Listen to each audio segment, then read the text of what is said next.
যখন হযরত উমরের গোসল দেওয়া হইতেছিল, হযরত উমরের পিঠের ভিতরে চাবুকের বাড়ির দাগ দেখা যায়, ঘা হয়ে গেছে দেখা যায়। লোকেরা বলে, যারা গোসল দিয়েছে তারা বলে আমিরুল মুমিনিনের পিঠের ভিতরে বেত্রাঘাতের চাবুকের দাগ। আমিরুল মুমিনিনকে চোখ তুলে তাকায়া শাসন করবে এমন মানুষ তো মক্কা মদিনায় নাই। সেখানে খলিফাতুল মুসলিমিন আধা জাহানের খলিফার পিঠে চাবুকের দাগ কেমনে আসলো? ফ্যামিলির লোকেরা বলে বাবার জীবন ডায়েরি আছে, জীবন ডায়েরি, যেই ডায়েরিতে সকাল সন্ধ্যা নিজের নেক আর নিজের গুনার হিসাব বাবা লিখতেন। নিজের অপরাধ আর নিজের সুকর্মকে লিপিবদ্ধ করতেন। কোনদিন সন্ধ্যা বেলায় যদি দিনের ইবাদত কম হয়ে যেত তাহলে নিজের পিঠে নিজে দুর্রা মেরে নিজেকে নিজে শাসন করতেন, ওমর কাজটা ভালো করো নাই।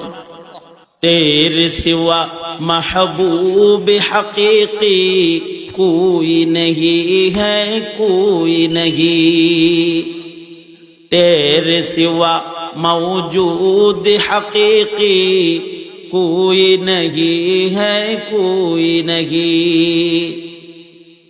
यादों में तेरे सबको भुला दूं, कोई ना मुझको याद रहे।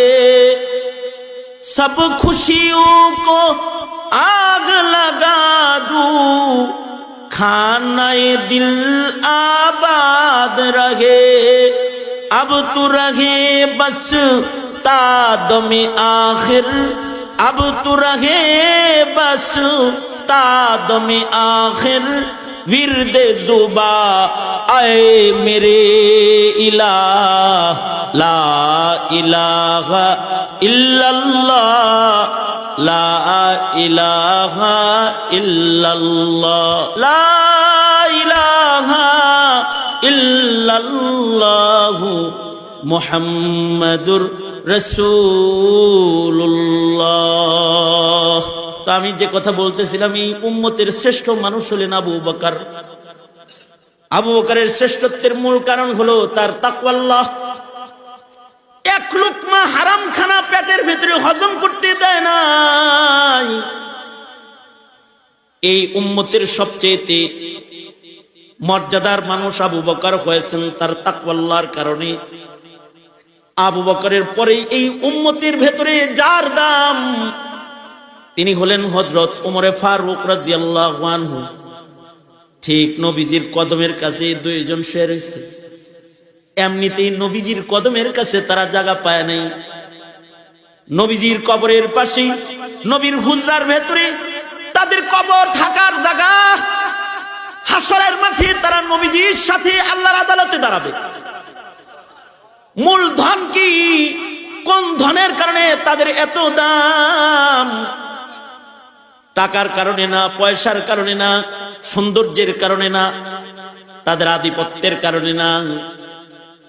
তাদের মূল দৌলত যেটা, যে দৌলতের কারণে আবু বকরের এত দাম, যে দৌলতের কারণে উমরের এত দাম, যে এই উম্মতের শ্রেষ্ঠ মানুষের খাতায় তাদের নাম, এটার কারণ হলো তাদের হৃদয়ের ভেতরে আছে তাকওয়াল্লাহ। আর আমাদের দাম কমছে, ইমানদার আমরা, কিন্তু আমাদের হৃদয়ের ভেতরে তাকওয়াল্লাহ নাই, আল্লাহর ভয় নাই, বিধায় আমাদের দাম কমছে। আর তাদের দাম বাড়ছে কারণ তাদের হৃদয়ে আছে তাকওয়াল্লাহ। মুয়াত্তা ইমাম মালিকের ভেতরে এসেছে যে ওনার কাছে দুধ হাদিয়া আসছে। তো উনি দুধ পান করেছেন, হযরত ওমর দুধ পান করছেন। দুধ খাওয়ার পরে হযরত ওমর বলতেছেন, এই তুমি যে আমাকে দুধ হাদিয়া দিলা, তোমার দেয়া হাদিয়ার দুধ আমি পান করলাম। তোমার এই দুধগুলা কি তোমার বাড়িতে, তোমার ঘরে পশু লালন পালন করা পশুর দুধ কি আমায় তুমি হাদিয়া দিয়েছো নাকি? আগন্তুক বলে, আমিরুল মুমিনিন, দুধগুলা সদকার দুধ। কে সদকা দিচ্ছে? বাইতুল মালের উট ছাগলের দুধ, যেটা গরিব মানুষের ভেতরে বন্টন করা হয়, আপনার বাইতুল মাল রাষ্ট্রীয় উট ছাগলের দুধ যেটা গরিবদেরকে বন্টন করা হয়, সেই দুধটা আমি আজকে বন্টনে পাইছি। আমি ভাবলাম আমিরুল মুমিনিনকে কখনো কিছু খাওয়াইতে পারি না, দিতে পারি না, তাই নিজে একা একা না খেয়ে আপনাকেও দুধ দিছি, আপনি আমার হাদিয়ার দুধ খাইতেছেন, অসুবিধা নাই। নিজে আবার ফতোয়া দিতেছে, অসুবিধা নাই, আমার জন্য সাদকা আর লাকা হাদিয়া, আপনার জন্য হাদিয়া খায়ালান। আমি সদকা পাইছি, কিন্তু আপনি তো আর সদকা খাইতেছেন না, আপনি হাদিয়া খাইতেছেন, খায়া ফেলান। হযরত ওমর বলে, জিনিসটা হারাম তো না, অবশ্যই হালাল, কিন্তু আমি তো খলিফাতুল মুসলিমিন, আমার জন্য এই হাদিয়া খাওয়া মুনকার। কারণ হলো, আরে এই বাইতুল মাল সরকারি উঠতো আমারই পাহারায়, খাইলে তো আমি তাই না খাইতে পারি ডাইরেক্ট, কিন্তু তোমার বাড়ি ঘুরাইয়া এটারে হাদিয়া বানায়া যে আমি পেটে লইলাম। এখন যদি আমি উমরের মৃত্যু হয়ে যায় আর আল্লাহ যদি বলে, এই উমর, পেটের ভেতরে সরকারি দুধ দেখা যায় কেন? পেটের ভেতরে সরকারি দুধ কেন? তুমি না খলিফাতুল মুসলিমিন, তোমার পেটে সরকারি দুধ কেন? বলো, আমি উমরের কি এ সাহস আছে যে আল্লাহর আদালতে দাঁড়ায় তো ব্যাখ্যা দিবে যে আসলে আমি খাইছি হাদিয়া, সদকা হাদিয়া হইয়া গুজরা আমার কাছে আইছে, তাই আমি খেয়েছি। হাসানাতুল আবরার সাইয়াতুন লিল মুকাররাবিন, হালাল হইলেও আমি পেটে এটারে হজম করাইতে পারবো না, কারণ এই দুধ পেটে লইয়া আল্লাহর আদালতে যাওয়ার হিম্মত আমার নাই। যদি আমায় বলে বাইতুল মালের দুধ খেয়েছিলে কেন, হিসাব দেওয়ার যোগ্যতা আমার নাই। হযরত ওমর সাথে সাথে নিজের মুখের ভিতরে উঙ্গুলি দিলেন, পেট ভইরা পানি পান করলেন। পেটের ভিতরে বিষ গেলে পরে হসপিটালে যেমন পেট ড্রেসিং করে, হযরত ওমর নিজের পেটকে বারবার বমি করে ড্রেসিং করে সব দুধগুলাকে বমি করে ফেলে দিলেন। এটা যে হযরত ওমর পারলেন, যে শক্তির কারণে হযরত ওমরের মতো মানুষের এ কাজ করা সম্ভব হয়েছে, সেটা হলো আল্লাহর ভয়, তাকওয়াল্লাহ। আল্লাহর ভয়ের কারণে এটা পেরেছে। আর আমাদের রাষ্ট্র সম্পদ রাতের আধারে চুরি হয়ে যায়, দেশ থেকে বিদেশ চলে যায়, আঙ্গুল ফুলে কলা গাছ হয়ে যায়। এইটা রাতারাতি যে পাচার হয়ে যায়, এইটারও কারণ তাকওয়াল্লাহ না থাকার কারণে এমনটি হয়ে যায়। আওয়াজ করে বলেন, কথা বলেন, ঠিক না ঠিক, জোরে আওয়াজ করে বলেন। কিন্তু উনি ওইটা পারেন নাই। কেন পারেন নাই? তাকওয়াল্লাহ।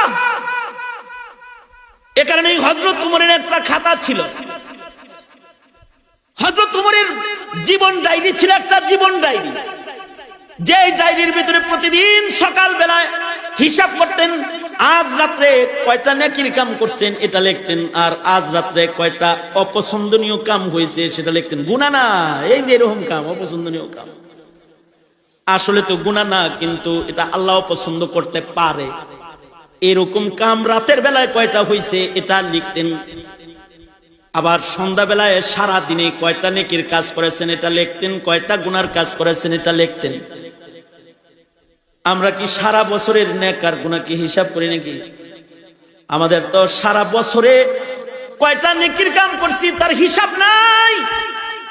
কিন্তু হযরত ওমরের জীবন ডায়েরি ছিল, যার ভিতরে প্রতিদিন সন্ধ্যা বেলায় তিনি লিখতেন দিনের বেলায় কয়টা নেকি করেছেন। আল্লাহু আকবার বলেন। দিনের বেলায় কয়টা নেকি করেছেন, দিনের বেলায় কয়টা অপছন্দের কাম করেছেন, এটা তিনি লিখতেন। লেখাটা বড় কথা না, সবচেয়ে বড় কথা হলো হযরত ওমর সকাল সন্ধ্যা নিজের পিঠে দুর্রা দিয়ে নিজে বাড়ি মারতেন যদি নেকি কমই হইতো। কোনদিন যদি নেক কম করেছে আর কোন পছন্দনীয় কাজ হয়ে গেছে, তো হযরত ওমর নিজের পিঠের ভেতরে দুর্রা মেরে নিজেকে শাস্তি দিতেন আর নিজেকে শাসন করে বলতেন, কমবখ, কেন নফল নামাজ কইমা গেল? নিজের পিঠে নিজে, গতকালকে তোমার নফল ছিল 80 রাকাত 100 রাকাত, আজকে 50 রাকাত কেন হলো? দুররা নিজের পিঠে নিজে মারতেন আর নিজেকে শাসন করতেন। এই কারণেই হযরত উমরের ইন্তেকালের পরে যখন হযরত উমরের গোসল দেওয়া হইতেছিল, হযরত উমরের পিঠের ভিতরে চাবুকের বাড়ির দাগ দেখা যায়, ঘা হয়ে গেছে দেখা যায়। লোকেরা বলে, যারা গোসল দিয়েছে তারা বলে আমিরুল মুমিনিনের পিঠের ভিতরে বেত্রাঘাতের চাবুকের দাগ। আমিরুল মুমিনিনকে চোখ তুলে তাকায়া শাসন করবে এমন মানুষ তো মক্কা মদিনায় নাই। সেখানে খলিফাতুল মুসলিমিন আধা জাহানের খলিফার পিঠে চাবুকের দাগ কেমনে আসলো?